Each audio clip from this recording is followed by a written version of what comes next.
പഞ്ഞമാസത്തിൻ്റെ ദുരിതപ്പെയ്ത്തിന് അറുതിയായി. അപ്പം രാവിലെ വണ്ടിയെടുത്ത് കൊച്ചുവെളുപ്പിന് എങ്ങോട്ടാണ് പോകുന്നതെന്ന് ചോദിച്ചു കഴിഞ്ഞാൽ നമ്മൾ അടുത്തുള്ള ക്ഷേത്രത്തിലേക്കാണ് കേട്ടോ. രാവിലെ ക്ഷേത്ര ദർശനമായിട്ടാണ് പോകുന്നത്. ഇന്ന് ചിങ്ങ വന്നു. അപ്പോൾ കർക്കിടകത്തിൻ്റെ കാർമേഘങ്ങൾ മാറി ചിങ്ങം തെളിഞ്ഞു. നമ്മൾ കാത്തിരുന്ന ചിങ്ങപ്പുലരി എത്തി. അപ്പം രാവിലെ ക്ഷേത്ര ദർശനമായിട്ടാണ് കേട്ടോ വന്നേ. അപ്പം രാവിലെ ഇവിടെ വന്നപ്പോൾ തന്നെ അത് അമ്പലത്തിൽ വരുന്ന ഭക്തജനങ്ങൾക്ക് കൊടുക്കാൻ വേണ്ടി പായസം റെഡിയാവുന്നുണ്ട്. അപ്പോൾ രാവിലെ വന്നതുകൊണ്ട് തന്നെ നമുക്ക് പായസത്തിൻ്റെ കാര്യങ്ങളിലൊക്കെ ഇടപെടാൻ പറ്റി.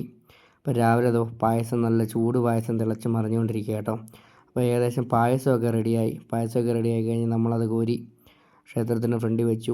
ഇന്ന് ക്ഷേത്രത്തിൽ വരുന്ന എല്ലാ ഭക്തജനങ്ങൾക്കും അല്പം മധുരത്തോടു കൂടിയാണ് ഈ വർഷം നമ്മൾ വരവേൽക്കാൻ പോകുന്നത്. ഈ ക്ഷേത്രം സ്ഥിതി ചെയ്യുന്നത് അല്യാർ എന്ന് പറയുന്ന പ്രകൃതി രമണീയമായ കൊച്ചു ഗ്രാമത്തിലാണ്. മലമുകളിൽ സ്ഥിതി ചെയ്യുന്ന വളരെ മനോഹരമായ ക്ഷേത്രമാണ് അല്യാർ ശ്രീധർമ്മശാസ്താ ക്ഷേത്രം. സ്ത്രീകളുടെ ശബരിമല എന്നും ഈ ക്ഷേത്രത്തെ അറിയപ്പെടുന്നു.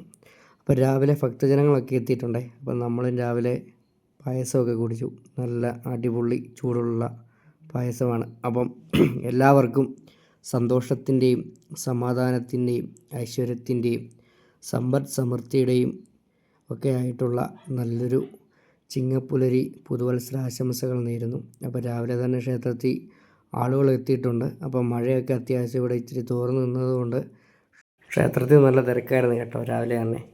അപ്പോൾ ഇന്നിവിടെ മഴയ്ക്കൊരു ചെറിയൊരു ശമനമായിട്ടുണ്ട്. പക്ഷെ കാറ്റ് അതിശക്തമായിട്ട് അടിച്ചുകൊണ്ടിരിക്കുക കേട്ടോ.